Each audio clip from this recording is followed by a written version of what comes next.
तो guys finally काफ़ी लंबे टाइम के बाद हमारी दूसरी Q&A वीडियो का एपिसोड आ चुका है। अब मेरा प्लान तो कल ही था वीडियो अपलोड करने का, लेकिन मेरी हेल्थ सही नहीं चल रही थी पिछले कुछ टाइम से, इसलिए आपको वीडियोस भी रेगुलर देखने को नहीं मिल रही थी।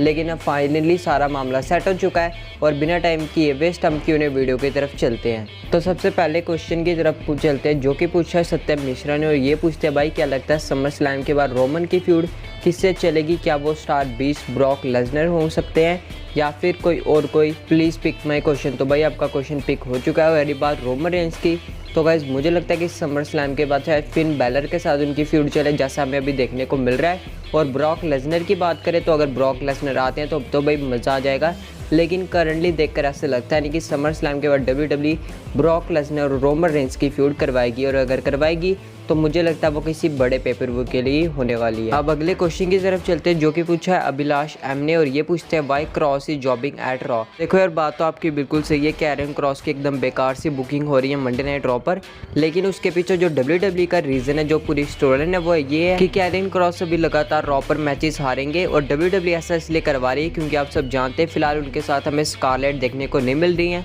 और कुछ टाइम के बाद स्कारलेट कैरन क्रॉस के साथ आएंगी, और तब हमें देखने को मिलेगा कि कैरन क्रॉस सभी मैचेस जीतेंगे और उनका जो बीस्ट वाला मोड है वो हमें देखने को मिलेगा। और इसलिए WWE फिलहाल कैरन क्रॉस को लगातार हरवा रही है। अब मेरे हिसाब से स्टोरी में तो कोई गड़बड़ नहीं है, लेकिन WWE की फिलहाल जो टाइमिंग है वो सही नहीं, क्योंकि अभी क्रॉस की समोआ जो के साथ भी फ्यूड चल रही है, तो उसका मोमेंटम थोड़ा सा टूट रहा है। इसलिए मेरे हिसाब से फैंस इस स्टोरी को फिलहाल पसंद नहीं कर रहे। लेकिन अगर क्रॉस NXT चैंपियनशिप हार जाते हैं, उसके बाद अगर ये स्टोरी शुरू होती तो मेरे हिसाब से फैंस को भी ज़्यादा मज़ा आ सकता था। लेकिन भाई अब WWE ने स्टोरी शुरू कर दी, तो यहाँ पर ज़्यादा कुछ बोलने का भी फ़ायदा नहीं है। अब बात करते हैं अगले क्वेश्चन की, जो कि पूछा प्रतीक केसी ने, और ये पूछते हैं according to you who is the best promo cutter and wrestling at this moment in whole pro wrestling industry? Mine promo Seth and wrestling Owens. मेरे हिसाब से अगर करंटली प्रोमो की बात करें तो मैं रैंडी ऑर्टन रोमन रेंज को पिक करूंगा। और रही बात की रेसलिंग की, तो यहाँ पर मेरे हिसाब से सेथ रॉलिंस, केनी ओमेगा, ये वो दो सुपरस्टार हो सकते हैं जो कि यहाँ पर आ सकते हैं, जो कि मेरे हिसाब से one of the best currently pro wrestler है। लेकिन अब चलते हैं अगले क्वेश्चन की तरफ, जो कि पूछा है फ्री फायर नूब ने, और ये पूछते हैं भाई आप यूट्यूब के अलावा कोई और दूसरा काम करते हो? तो नहीं भाई, यूट्यूब के अलावा स्टडीज़ वगैरह चलती हैं। और आपकी यूट्यूब इनकम कितनी है? तो भाई अभी तो ज़्यादा कुछ है नहीं, और अभी तक तो आई भी नहीं है। और रही बात आपको क्या लगता है कि आपके व्यूज़ सही आते हैं जैसे आपके सब्सक्राइबर हैं? तो भाई व्यूज़ तो उस हिसाब से नहीं आते, लेकिन मैंने काफ़ी यूट्यूबर्स को भी देखा है जिनके शुरुआत में ऐसे ही व्यूज़ आते हैं, लेकिन धीरे धीरे जैसे जैसे वो काम करते हैं वैसे उनके व्यूज़ भी बढ़ते हैं। तो मैं यहाँ पर ज़्यादा कुछ टेंशन लेता नहीं हूँ, और हाँ मुझे लगता है अगर धीरे धीरे मैं काम करूँगा अच्छे से तो मेरे व्यूज़ भी बढ़ जाएंगे।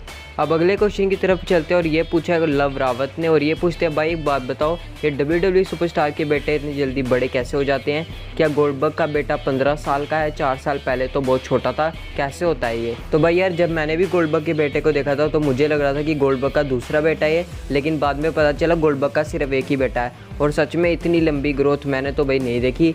और एक बात गोल्डबर्ग के बेटे की ग्रोथ के राज की, तो मुझे लगता है गोल्डबर्ग शायद अपनी मेडिसिन वगैरह अपने बेटे को खिलाता है, इसलिए उसका बेटा इतना लंबा चौड़ा हो चुका है। लेकिन भाई असली राज तो गोल्डबर्ग ही जाने, हम तो सिर्फ यहाँ पर स्पेकुलेट कर सकते हैं। अब नेक्स्ट क्वेश्चन आता है लकी रावत की तरफ से, और ये पूछते हैं भाई बेकी लिंच कब आएंगी? Any update?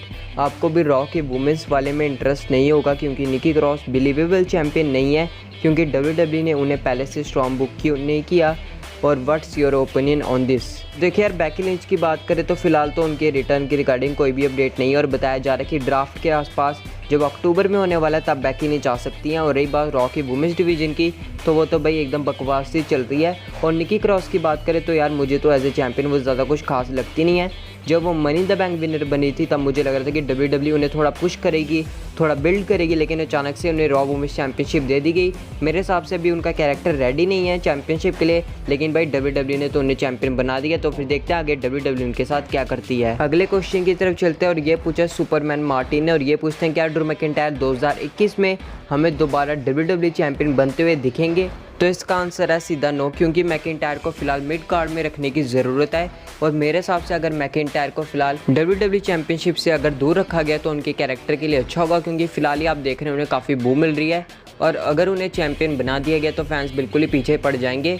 इसलिए मेरे हिसाब से अगर मैकिंटायर के कैरेक्टर को सेव करना है तो WWE को फिलहाल उन्हें टाइटल से दूर ही रखना चाहिए। अगले क्वेश्चन की तरफ चलते हैं, और ये पूछा हेलो गाइज ने, और ये पूछते हैं क्या AEW WWE को कभी टक्कर दे सकती है? तो अभी तो मुझे नहीं लगता AEW ऐसा कुछ बड़ी टक्कर देगी। रेटिंग्स की बात करें तो वहाँ पर तो दे रही है, लेकिन मुझे लगता है रेटिंग से ज़्यादा कुछ होने वाला है। और रही बात WWE को टक्कर देने की, तो मुझे लगता है अभी फ़िलहाल AEW को और थोड़ा टाइम लगेगा, और अगले आने वाले 4-5 साल बाद अगर वो ऐसा ही काम करते हैं जैसा वो फिलहाल कर रहे हैं, तो मेरे हिसाब से डेफिनेट WWE को टक्कर दे सकते हैं। बस उन्हें कंसिस्टेंसी मेंटेन करनी चाहिए, वही उनके लिए अच्छा होगा। अगला क्वेश्चन आता है डेडशॉट गेमिंग की तरफ से, और ये पूछते हैं your favourite wrestler in both Raw and SmackDown and why. तो करंटली रॉ की बात करें तो वहाँ पर तो वही रैंडी ऑर्टन, AJ स्टाइल्स यही फेवरेट है, क्योंकि पहले से इन्हें काफ़ी देखता आ रहा हूँ। और स्मैकडाउन की बात करूँ तो रोमन रेंस फेवरेट है, क्योंकि अभी वो ज़बरदस्त काम कर रहे हैं, इसलिए रोमन रेंस फिलहाल स्मैकडाउन पर मेरे फेवरेट हैं। अगले क्वेश्चन की तरफ चलते हैं, और ये पूछा अनिक भट्टाचार्य ने, और ये पूछते हैं क्या EC3 कभी WWE में वापस आएंगे। भाई मुझे लगता है EC3 कभी WWE में वापस आने वाले हैं, क्योंकि विंस मैकमैन का उनमें बिल्कुल भी इंटरेस्ट है नहीं, और मुझे लगता है वो WWE में ज़्यादा कुछ खास कर सकते हैं।